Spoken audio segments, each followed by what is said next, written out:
Hello and welcome to How to Pass Verbal Reasoning Tests with me, Tim from GradTests. So this is part one of a series of videos, and this is just a brief introduction to verbal reasoning tests. In the later parts in the series, I'm going to go through lots of worked examples to help you really get a great idea of how to nail verbal reasoning tests. So firstly, what are they? Well, basically, in a verbal reasoning test, you'll get a passage of information about a given topic. Could be about climate change, Ferraris, pasta, could be about anything. And then you will face a series of statements about that passage of information. And it's your job to figure out whether the statement is true, false, or you can't tell. So true and false should be fairly obvious how you define those. The can't tell is basically a catch-all.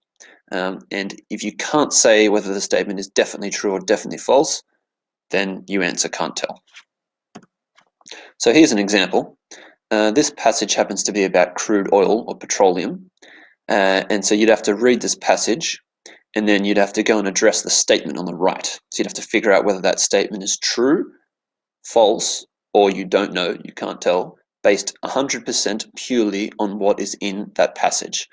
So that's a big warning. And this is the first place where people trip up when doing verbal reasoning tests for the first time, is they don't realize you can't bring external information into the equation.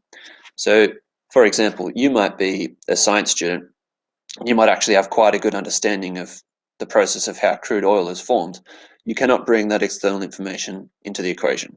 You can only address these questions, these statements, based on what is in the passage. That is it. Nothing more, nothing less. Why are they used? Well, four main reasons. One, they're relatively cheap. So you could, if you're a big company, buy these in bulk in thousands or tens of thousands for your graduate and intern programs, and they're going to cost you $10, $20, $30 a pop. So they're relatively cheap. They are very quick. There's no other way to possibly screen through 9,000 out of 10,000 candidates in a couple of days. It's simply not possible, other than through some sort of automated testing procedure like this. They're relatively fair.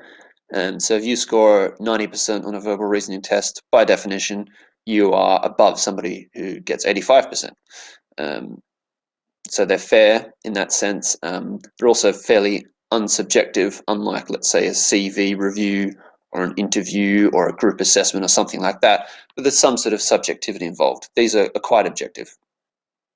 And they are at least attempting to assess what is a very core skill. So all modern jobs really require pretty reasonable verbal skills.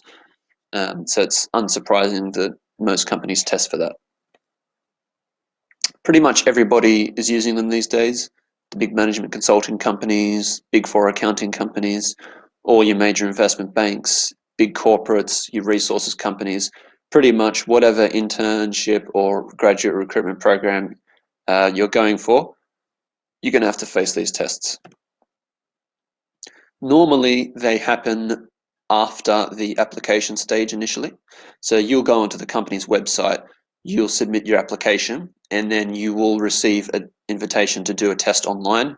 Some companies send out an invitation to everybody who applied. Some people, or some companies rather, screen a little bit through some sort of automated fashion.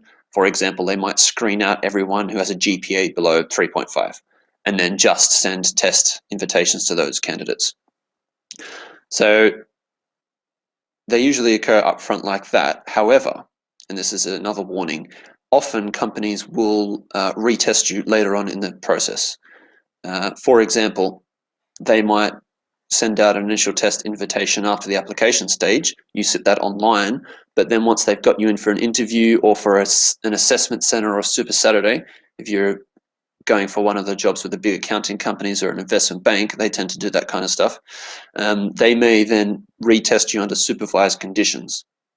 So this is a second warning.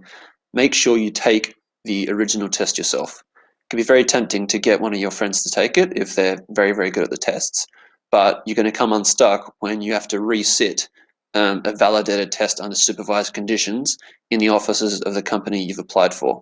Because if there's a big variance between the score you get under supervised conditions and unsupervised conditions, then you could be in strife and you could be eliminated from the process. How do you prepare for these tests? Well, the basics of any test shouldn't be forgotten. You need to be well rested, so you need to have a good sleep. Don't do the test at 6 a.m. or 11:30 at night. It's not a good idea. You won't be very productive. Make sure you're not in a rush. So if you've got 1 hour between two lectures, don't duck into a room at uni and try to take the test there. Make sure you've got plenty of time. Even if you think the test is only going to take 25 minutes, you need time to prepare. You often get the chance to sit a small practice test before you do the real thing, so you need plenty of time. Make sure you're not in a rush. Make sure there are no distractions, so don't do it in the library. Don't do it out on the field or anything like that. Make sure you lock yourself in your bedroom, put the curtains down, close the door, put in some noise cancelling earphones. Make sure you've got absolutely no distractions. If you get distracted even slightly, that can, you can force you to lose your concentration for 10, 20, 30 seconds. That could easily be the difference between you getting through to the next stage to get an interview or not. And make sure you've got an uninterrupted internet connection. If your internet does drop out for whatever reason, you probably won't be able to access the test. Now, let me tell you, if you have a problem actually sitting the test and you call either the test provider or the company you've applied for, they will not care. Particularly for these big graduate and intern intakes, they've got literally thousands, sometimes tens of thousands of people applying for 10, 20, 30, 50 jobs. So if a couple of people have technical difficulties, they don't care. They've got thousands of other candidates to choose from. So make sure you have an uninterrupted internet connection.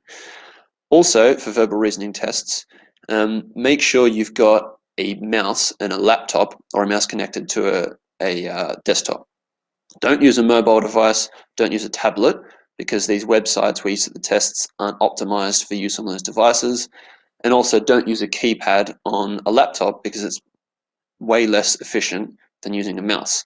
And you might think that's a pretty, pernickety thing, but 1 or 2 seconds per question that you're going to save from using a mouse is going to add up to half a minute in the whole test, which is enough time to answer 1 or 2 extra questions. And often these tests, you're very time pressed. So it does make a difference. In terms of how to do well, look, it's very, very simple. There are no shortcuts. You have to practice, practice, practice. You have to practice the practice tests. Don't bother, doing other things like, oh, I should do more crosswords or read more books to boost my verbal skills. Just take the practice tests. That's the most important thing. And what you're going to get from taking these practice tests are you're going to become comfortable with the structure of how the tests actually work. It's going to make you more productive because you're going to be less stressed. You're going to figure out your best techniques for managing your time. Everybody's different. Some people like to do it as quickly as possible to then have some time at the end to go back and check their answers. Some people like to space it out so they have just enough time and they sort of spend an even amount of time on each question.